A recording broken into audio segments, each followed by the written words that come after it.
Jangan sampai dosa-dosa yang kita lakukan menjadi salah satu sebab Allah murka dengan kita.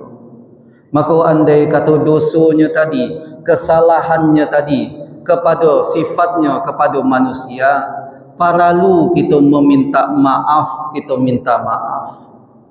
Perlu kita mengganti rugi, kita ganti rugi. Tapi andai kata dosanya tadi berkaitan dengan ke atas kepada Allah Sang Pencipta, caranya perlu kita memperbanyak zikir astagfirullah, kita perbanyak.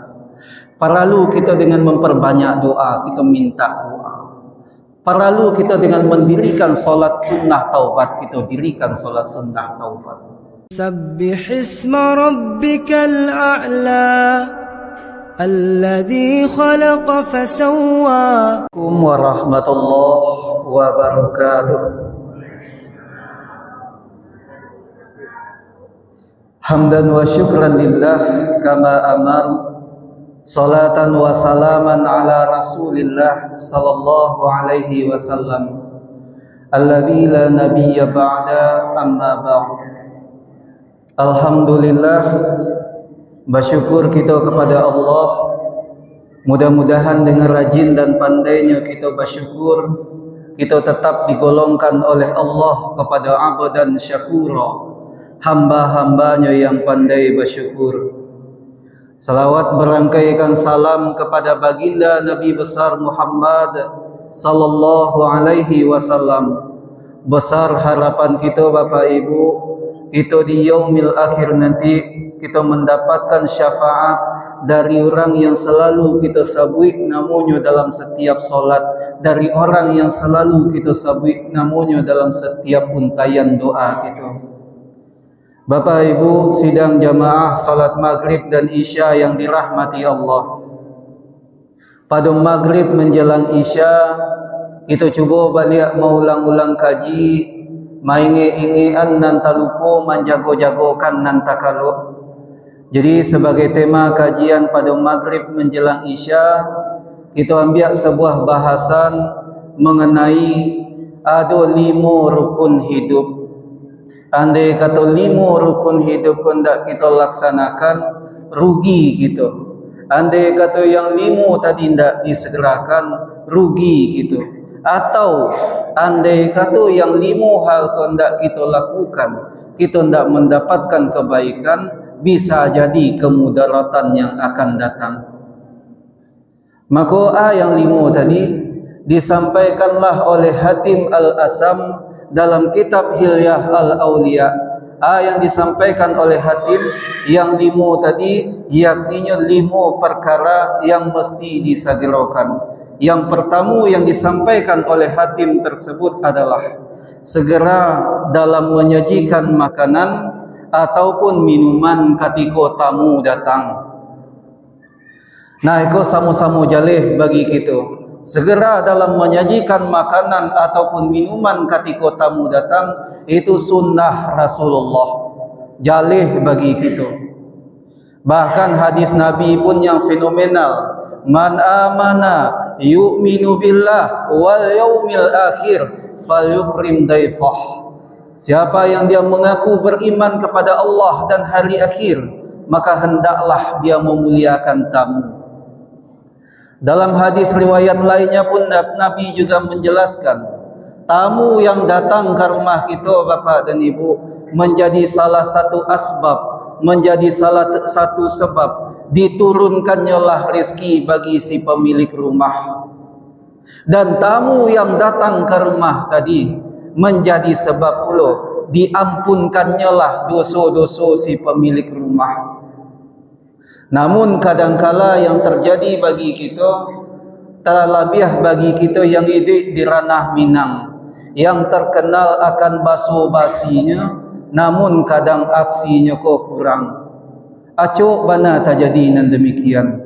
Kadang basa-basinya tinggi, aksinya kurang. Acuk dicaliak lah setengah jam tamu tadi duduk di rumah. Lah hampir ka pulang tamu tadi lai nanta basuhkan dek tuan rumah biasanya. Ba capek bana pulang, ayah sedang tajarang di belakang baru buah. atau alasan-alasan yang semisal dengan itu. Basa-basinya kok tinggi namun aksinya kurang. Dan begitu pun kadang bagi yang bertamu tadi apa Ibu, kadang dak pulunya memaknai adab dalam bertamu. Contoh ringannya saja, kadang bagi yang bertamu, iyo batu ajaklah nyoketuk pintu tuan rumah tadi. Namun kadang salam yang nyo ucapkan dak salam sempurna. Lah ya assalamualaikum batu, kadang salamnya ko nyo ringkas, nyo papendek. Antah di ma pulo trennya hari kini kadang nyo bawa pulo dalam kehidupan. Nyo ketuk pintu rumah orang, yang nyo ucapkan bukan assalamualaikum tapi mikum. Mikum tapasuju lah dijawe sama si tuan rumah. Kalau ndak dijawe bekoh dianggap sombong, maka dijawe jualah salamnya tadi. Kadang kebiasaan nan suku mempasingkik-singkik tadi apa Ibu, kadang tabau-baunya dalam kehidupan yang lain. Kadang ketika kita takajui atau ketika ada sesuatu dibaca astagfirullah, deklah tak biasa mempasingkiknya baca astaga, akhirnya tidak ada arti yang diucapkan tersebut. Maka langkah baiknya ketika bertamu assalamualaikum, ketika ada sebuah ketakutan sebagainya, maka astagfirullah, bukan astaga dan semisal dengan itu. Maka balik kepada poin yang pertama tadi, segera dalam menyajikan makanan ataupun minuman, itu sunnah Rasulullah. Oh Ustaz, tidak ada makanan yang bisa kami sajikan Ustaz. Maka seminimal mungkin ayah agak sagaleh, tidak mungkin tidak ada di rumah kita. Oh Ustaz, pas pula galon ku sedang habis. Maka seminimal mungkin tak ada juga galon. Niat kita babuik elok, niat kita untuk segera menyajikan makanan dan minuman tadi lah dicatat sebagai sebuah kebaikan di sisi Allah. Maka itu yang pertama, ketika ada tamu segerakan. Kenapa mesti disegerakan? Karena itu sunnah Rasulullah. Yang kedua oleh Pak Ibu yang mesti disegerakan menurut Hatim Al-Asam adalah segera dalam masalah pengurusan jenazah. Kalau di kita di ranah Minang terkenal dengan segera dalam mengurusi mayit tabuju di atas rumah. Kadang di kita memaknai bersegera dalam mengurusi jenazah. Oh, kita cari di jalan orang-orang yang mengiringi jenazah kadangnya salah paham dalam mengiringi tadi. Kadang kita carinya mengiringi ambulan, tim yang mengiringi ambulan pakai sepeda motor. Kancangnya pun minta ampun pula. Siaplah ndak bailem kancang pula. Dikhawatirkan apa? Dikhawatirkan yang mengiringi jenazah inyo pula yang tabrakan. Selesai ku meninggal ku pula yang mesti diselenggarakan. Apakah dalam penyelenggaraan jenazah mesti tak kaja-kaja tidak tahu arah? Maka jawabannya tidak. Yang dimaksud disegerakan itu adalah kalaulah tidak ada oleh kerja lain, segerakan. Ustaz, anaknya baru di Jakarta, Ustaz, anaknya baru di luar daerah. Pesawatnya kok delay, Ustaz. Tak tahu bila akan datang. Nah, ketika itu yang terjadi segerakan. Kadang datang pun anak, kadang tak merubah keadaan. Maka hal-hal yang demikian disegerakan. Maka segera tadi bukan segera tak kaja-kaja tak tahu arah.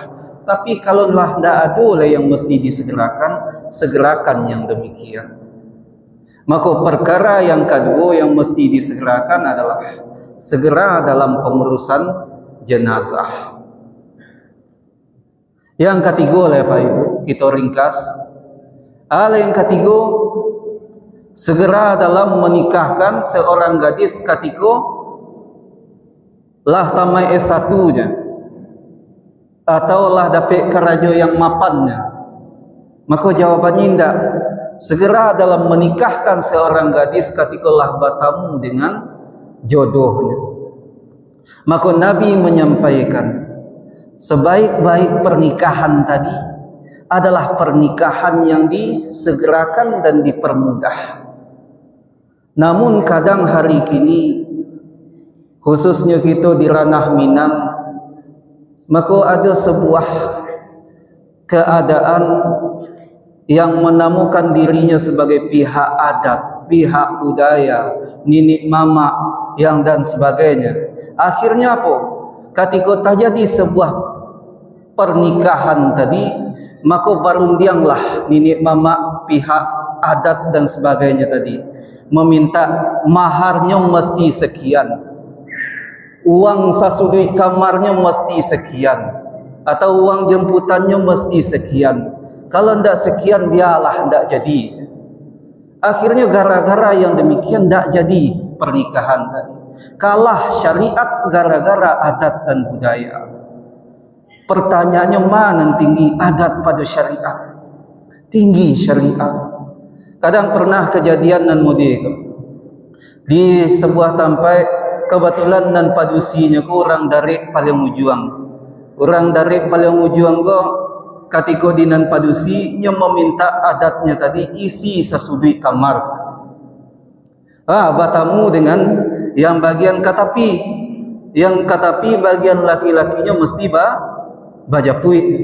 Batamu ninik mama sama ninik mamaknya baduo. Kata ninik mamaknya baduo tadi.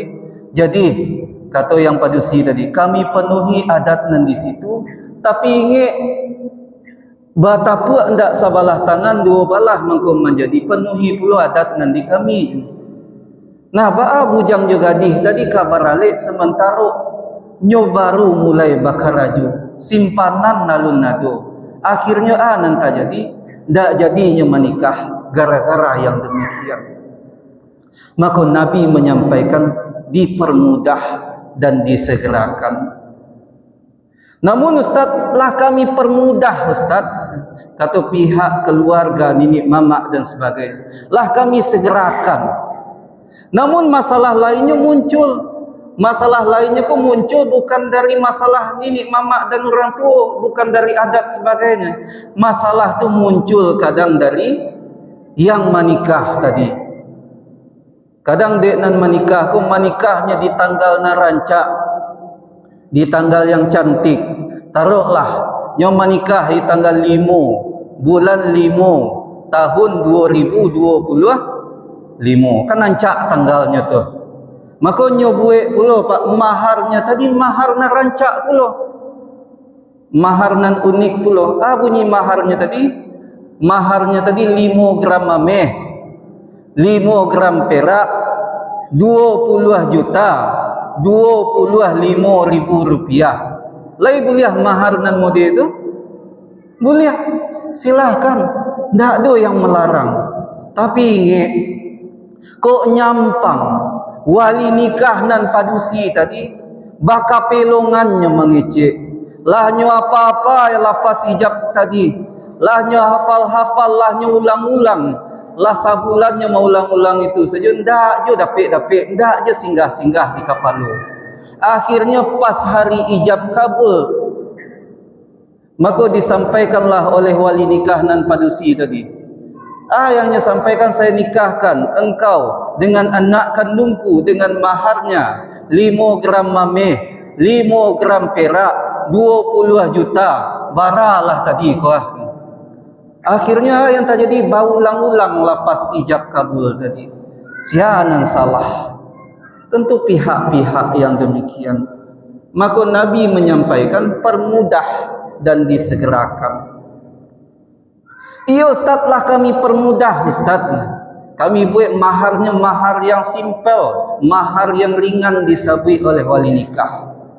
Maka sebagai bentuk rasa syukur kepada Allah, yang dilakukan lain, makanya lakukanlah sebuah rasa syukur tadi, namanya walimah atau pesta pernikahan. Maka pesta pernikahan tadi atau walimah tadi hukumnya adalah sunnah. Namun kadangkala gara-gara yang sunnah kau abaikan yang wajib.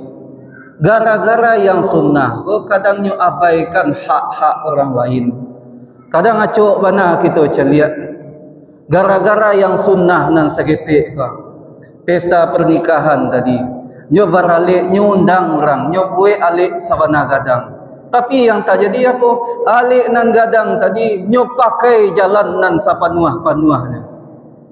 Orang tak bisa lewat dari muka ataupun dari belakang. Anggaplah Pak Ibu kapai ke daerah itu mesti melewati jalan Niko. Kita tak tahu jalan lain. Pas sampai di situ, jalan tambik. Ndak orang ndak awak pasti ada rasa dongkol kadang di hati. Kadang gara-gara yang demikian ya abaikan hak orang lain. Padahal hak tadi adalah hak bersama. Kadang yang ingin cari dari walimah tadi adalah sebagai rasa syukur. Nyundang orang banyak. Nyu butuh akan doa-doa selamat, sakinah, mawaddah, warahmah. Tapi ketika ada pengguna jalan lain yang tak ganggu, jangankan sakinah, mawaddah, warahmah yang terucap. Kadang kata-kata yang tak pas terlontar dari orang yang tambik jalannya tadi, yang mesti baputa mencari jalan yang lain. Kadang wajar kita celiak hari kini yang demikian. Makanya dalam kaidah permudah dan disegerakan. Lah dipermudah Ustaz. Jalan orang lain bagian tak kami gaduh. Lah kami segerakan Ustaz. Namun alai sebagai bentuk rasa syukur tadi, walimah nyado kan masalah lainnya dari pengantin tadi. Dari pengantin tadi kadang apa Ibu? Iyo jam 9 lah nyepasang make upnya. Jam 10 lah tagak suntiang di kapalonya. Masuk waktu zuhur. Barik bagi pengantin tadi untuk solat zuhur. Masuk waktu asar lah sibuk dengan bafoto. Maghrib isya badanlah lelah. Ba'a rumah tanggonya tadi kasakinah, mawaddah, warahmah. Sementara pondasi awal nyo bangun atas keingkaran kepada Allah. Kadang pacarannya 5 tahun, usia pernikahannya cuman 2 tahun. Itu yang terjadi hari ini. Lebih lama pula kadang usia pacaran ketimbang usia pernikahan. Kenapa? Pondasi awalnya bangun atas keingkaran kepada Allah. Tidak solat. Berbeda dengan apa Ibu yang hadir ini. Kalau apa Ibu ditanya ke Ibu yang di belakang, bila Ibu bertamu dengan apa? Maka Ibu akan menjawab, katikalah di kamar saja lainnya Ustaz. Tapi yang terjadi, ikatan pernikahannya tadi kokoh. Siapa nan memisahkan, kalau tidak maut nan memisahkan. Maka ketika itu terjadi, kita balikkan kepada kaidah.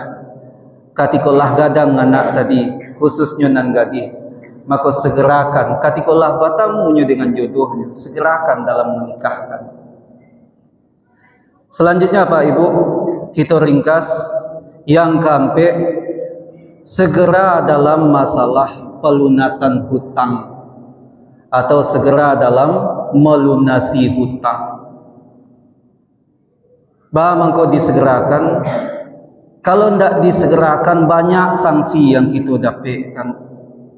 Sanksi yang didapatkan katikonya di dunia enggannya membayar hutang. Katiko bautang lunak gigi pada lidah. Katiko kamu membayar maila panjang saja. Maka katiko di dunia Nabi menghukuminya sebagai orang yang zalim. Orang yang zalim. Halun cukup sampai di situ lah. Enggannya membayar hutang ketika di akhirat kelak dibangkitkan oleh Allah, bertemu nanti di hadapan Allah basamu. Statusnya bukan sebagai seorang Abdullah, statusnya bukan sebagai seorang hamba Allah, tapi statusnya sebagai seorang pencuri, atau bahasa awaknya sebagai seorang pancilok. Mangko sebagai pencuri atau pancilok? Kalau pencuri tadinya membiak secara diam-diam, ada juga yang terang-terangan. Tapi kalau ikut bahas disamaukan, karena memang sampai sama kegiatannya minjam secara elok, tapi ketika kamu membayarkan pitihnya ada, tapi nya cecak tidak tahu, maka dihukum sebagai seorang pencuri atau panciluk. Alun jo sampai di situ hukumannya habis lah, masih ada jo tambahannya. Tambahan hukumannya tadi, ketika di hari perhitungan amal, kebaikan-kebaikan yang salamu konyo kerajokan, amal ibadah yang salamu konyo lakukan, akan dijadikan sebagai ganti atas hutang piutang tersebut. Di ko ada hutang piutangnya, amal ibadah kebaikannya ko lah dijadikan sebagai pengganti. Ustaz, lah habis amal ibadahnya ko, lah habis kebaikannya ko sebagai ganti hutang piutang. Cara orang tadi kan membayar hutang lain. Maka caranya membayar hutang adalah keburukan orang yang dihutanginya, kejelekan orang yang dihutanginya, dosa orang yang dihutanginya akan diberikan kepada orang yang berhutang sebagai bentuk pembayaran hutang tersebut. Maka disitulah hukum seadil-adilnya, tidak bisa dipamain-mainkan. Kalau di dunia ya bisa maila-ila, tapi kalau di akhirat tidak. Maka ndak bagi kita apa ibu, kok takananya Ustaz, rasanya kami dulu ada punya hutang Ustaz. Rasanya dulu kami ada punya hutang piutang kepada si fulan. Cara membayarnya lain.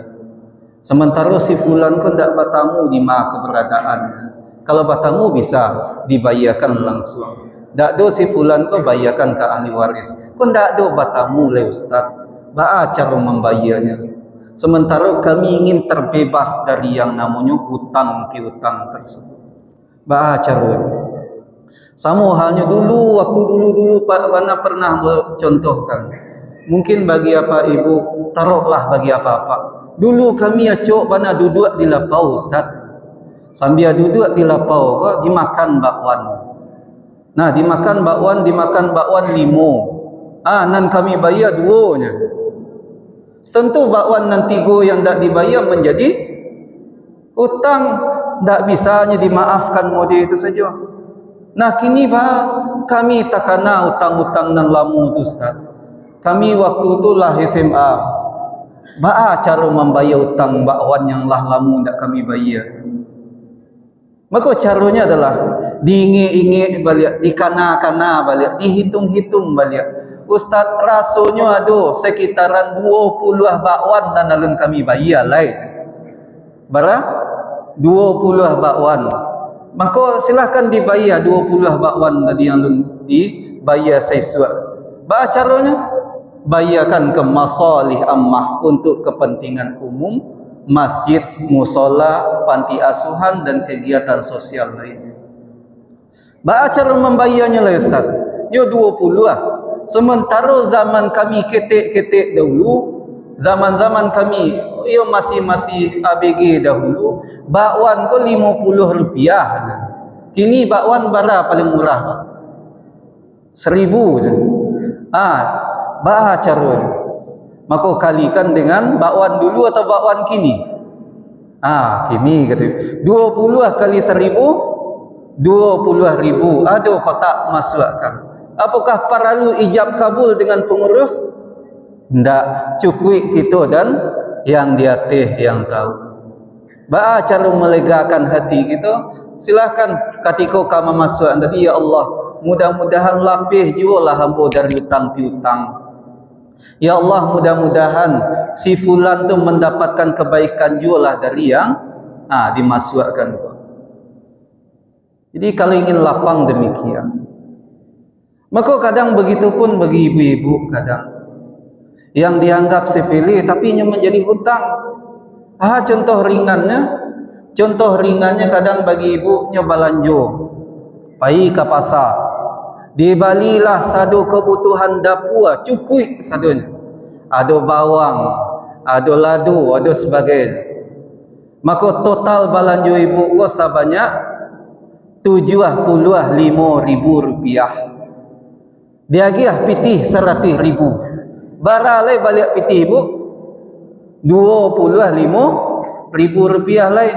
Namun pas di waktu tu khilaf orang menggalih tadi, sabana-bana luponya, sabana-bana talupo. Yang seharusnya balik pitih tadi 25.000, nyo balikkan pitih ibu tadi sebanyak 75.000. Bara 75.000. Bara balabiah pitih tukang sayur tadi 50.000. Sadar gitu sampai di rumah. Oh iya Ustaz, balabiah pitih tukang sayur kok kiranya. Pertanyaannya, pitih tukang sayur yang balabiah 50.000 tadi, apakah bisanya dinamakan sebagai rasa kianak soleh? Tidak. Tetapnya haknya si pedagang tadi, haknya tukang sayur tadi.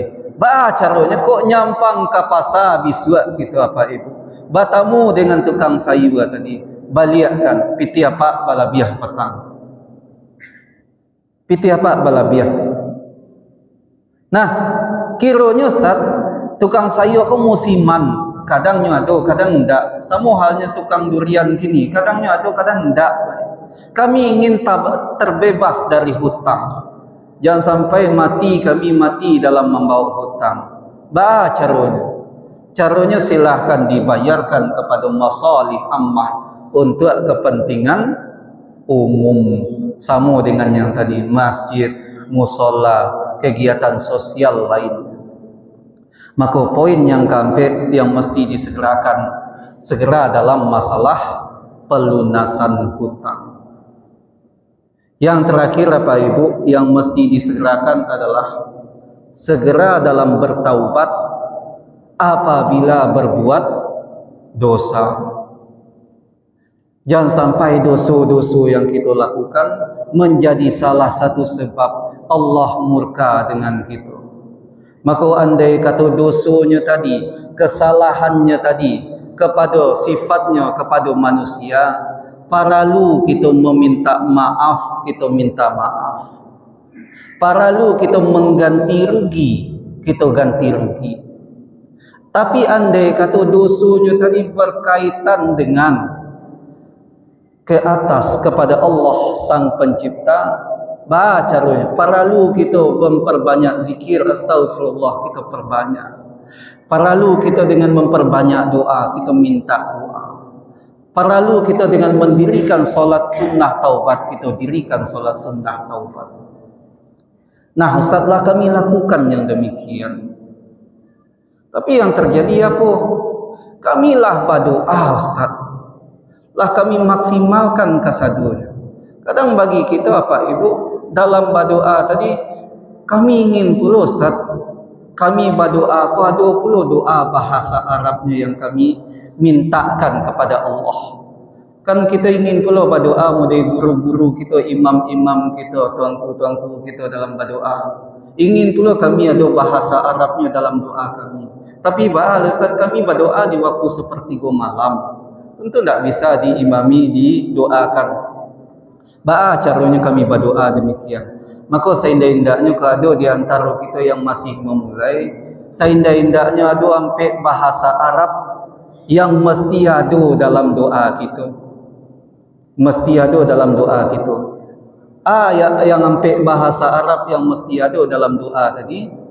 Bahasa Arab pertama yang mesti ada dalam doa tadi, mulailah doa tadi dengan ta'awuz. Apa lafaz ta'awuz? A'udzu billahi minasyaitonir rajim. Dapat pasti dapat bagi kita. Lah kami baca ta'awuz Ustaz. Apa lain bahasa Arab nan kedua nan mesti ada dalam doa kita. Mulai doa tadi dengan basmalah. Apa lafaz basmalah? Bismillahirrahmanirrahim. Lah kami baca Ustaz, Bismillahirrahmanirrahim. Apa oleh bahasa Arab yang ketiga yang mesti ada dalam doa kami Ustaz, supaya doa kami capek diterima oleh Allah? Apa bu? Mulai dengan pujian untuk Allah. Atau pujian untuk Allah. Alhamdulillahi Rabbil Alamin. Atau Alhamdulillah, atau Alhamdulillahi Rabbil Alamin. Dapat bagi kita. Ahli bahasa Arab dan kampik yang mesti ada dalam doa kita. Lah dimulainya dari ta'awuz. Lahnya mulai dengan basmalah. lahnya puji Allah seraya mengucapkan alhamdulillah, maka bahasa Arab nan kampik nan mesti ada dalam doa kita adalah salawat kepada Nabi. Bunyinya banyak macam-macam salawat yang biasa kita baca, semisal Allahumma salli ala Muhammad. Silahkan, Ustaz kami ingin pakai Sayyidina, Ustaz silahkan, Allahumma salli ala Sayyidina Muhammad. Silahkan. Jangan sampai gara-gara cik tak pakai, cik pakai, saling salah menyalahkan. Padahal yang pakai Sayyidina betul, yang tak pakai Sayyidina pun betul. Yang salah nama yang tak berdoa saja. Salah saya itu alih Ustaz. Maka silahkan kita minta yang kita inginkan kepada Allah. Kadangkala bagi kita apa ibu, kita meminta kepada Allah ada rasa jenuh, ada rasa bosan. Ustaz kamilah cuk meminta kepada Allah, tapi ba'alun je dikabulkan doa kami oleh Allah. Karena cuk mana kita mempertanyakan dan demikian. Kami ingin berdoa, tapi lah setahun kau kami berdoa alun je dikabulkan baik. Maka saya hendaknya kau alun je dikabulkan, maka ada 3 hal yang mesti kita nak manuangkan. Maka doa kita alun dikabulkan atau alun kita rasakan. Yang pertama maka doanya tadi nyelah berdoa tapi alun je malah baik. Yang pertama disebabkan kadang nyoba doa tak jalihnya yang nyoba baca. Ndaknya nikmati yang nyo minta kepada Allah. Ndaknya perhatikan yang nyo pintakan kepada Allah. Ketika ndak jalih, ndaknya nikmati, ndaknya hayati, ndak jalih pula permintaannya tadi, Allah akan mengabulkan doa tadi, sementara permintaan saja ndak jalih. Aku nikmati doa yang kita minta tadi. Jalihkan ya Allah, sihatkan jualah fisik hamba ya Allah. Jelaskan doa tadi. Kadang bagi kita ingin capek dikabulkan. Kadang bacaan tadi tak jalih, main kancang saja. Kadang ada pernah terjadi mudi. Ustaz kami pernah mendengar ada sebuah hadis Nabi.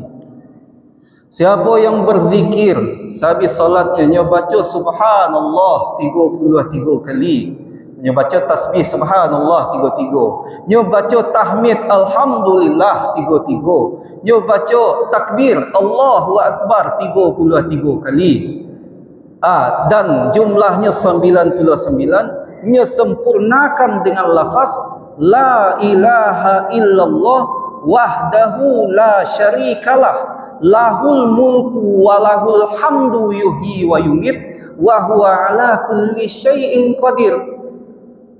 Maka apa janji dari Nabi? Nabi menyampaikan Allah akan mengampuni dosanya tadi, walaupun dosanya sebanyak buih di lautan.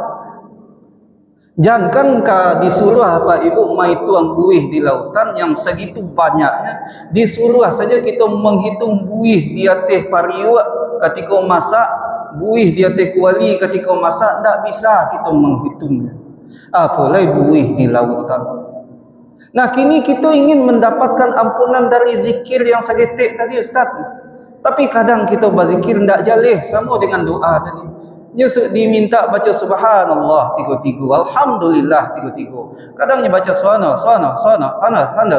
Oh, tak jalih saja. Salahnya sisihkan waktu 5 minit, nyo nikmati bacaan tersebut, nyo hayati subhanallah, subhanallah, subhanallah, alhamdulillah, alhamdulillah, Allahu akbar. Ketika jalih yang nyo baca, nyo nikmati, nyo hayati, maka di situ ampunan akan Allah turunkan. Dan begitu pun dengan doa. Ketika jalih yang nyo minta, nyo nikmati, nyo hayati pula doa yang nyo minta kepada Allah, maka di situ Allah akan terima doa yang nyo munajatkan kepada Allah tersebut. Maka itu sebab yang pertama, mengko dikabulkan doa kami disebabkan kadang kita berdoa tidak serius. Ustaz, kami lah serius kalau berdoa Ustaz. Lah serius kami minta kepada Allah. Tapi alun je dikabulkan oleh Allah doa kami. Padahal lah serius kami berdoa, lah kami sisihkan pula waktu. Maka jawabannya, Allah mengabulkan doa yang kita minta dengan cara Allah yang lain. Sebab apa? Allah Maha tahu dengan keadaan hamba-Nya. Yang menciptakan hamba aku siapa? Allah. Allah Maha tahu dengan keadaan seorang hamba. Maka Allah kabulkanlah doa tadi sesuai dengan keadaan seorang hamba, bukan sesuai dengan keinginan seorang hamba tersebut. Contoh ringan. Kadang kita berdoa, ya Allah, cegakkan jualah sakit kepala ambu ke ya Allah. Tak tahan lagi sabana-bana sakit kepala aku. Ya Allah, sembuhkan jualah sakit kepala aku. Sabana-bana panjang ketika berjalan. Lah setahun berdoa yang demikian, tak jualah dia dikabulkan oleh Allah. Maka balik posisi yang nombor 2 tadi. Allah mengabulkan doa kita dengan cara yang lain. Ia sakit kepala kau alun dikabulkan oleh Allah, tapi jantungnya masih kuat, masih rancak juga. Ginjalnya masih Allah jaga. Lambungnya masih sehat juga baru. Fisiknya masih taguh juga berjalan baru. Dengan cara lain Allah kabulkan. Hanya saja sakit kepala dan sakit tadi ya, sabar. Kadang di kita tidak memaknai makna yang demikian. Yang sakit saja yang diceliak, padahal jantungnya masih lama rancak, makannya masih lama je. Yang itu hendaknya perhatikan. Maka Allah kabulkan dengan cara yang lain. Nah Ustaz, kamilah mudi itu berdoa, halunnya dikabulkan oleh Allah Ustaz. Halunnya diterima yang kami minta. Maka posisinya posisi yang ketiga. Posisi yang ketiga tadi, posisi yang ketiga, Allah ingin mengabulkan doa-doa kita. Tidak di dunia, tapi posisinya di akhirat sebagai kebaikan-kebaikan pahala yang kita terima di hari akhir kelak. Jadi kalau tidak di dunia dikabulkan, di akhiratnya menjadi kebaikan-kebaikan yang akan kita terima. Maka tidak ada ceritanya doa yang sia-sia. Tidak ada ceritanya doa yang tidak dikabulkan. Doa tadi Allah terima, hanya saja kapan waktunya. Bisa jadi di dunia capek dikabulkan, ataupun bisa jadi di akhirat nanti Allah jadikan sebagai penambah amalan-amalan kita yang kurang. Maka andai katalah banyak kita berdoa, tapi alunnya dikabulkan, maka silahkan dimaknai posisinya. Bisa jadi Allah mengabulkan dengan cara yang lain, atau karena Allah sayang kepada hambanya, Allah jadikan doanya tadi sebagai kebaikan-kebaikan yang akan diterima di akhirat nanti. Nah kini Ustaz, kami ingin bertaubat tadi, memperbanyak doa tadi kepada Allah. Tentu dengan meminta kepada Allah, memperbanyak doa ampunan, itu yang kami lakukan. Kan ya, bertaubat, memperbanyak doa minta ampun kepada Allah. Ya betul. Tapi kadang ada sebuah miskomunikasi yang terjadi hari ini. Kadang bagi kita menganggap doa tadi hal yang sepele saja. Kadang ada sebagian di antara kita, kami ingin minta ampun kepada Allah, kami ingin memperbanyak doa, tapi ada dua keadaan yang menyebabkan kami mesti memilih salah satu di antara dua keadaan tadi. Contoh ringan, apa ibu sehabis solat wajib, sehabis solat maghrib tadi misalnya, atau kita di tempat lain.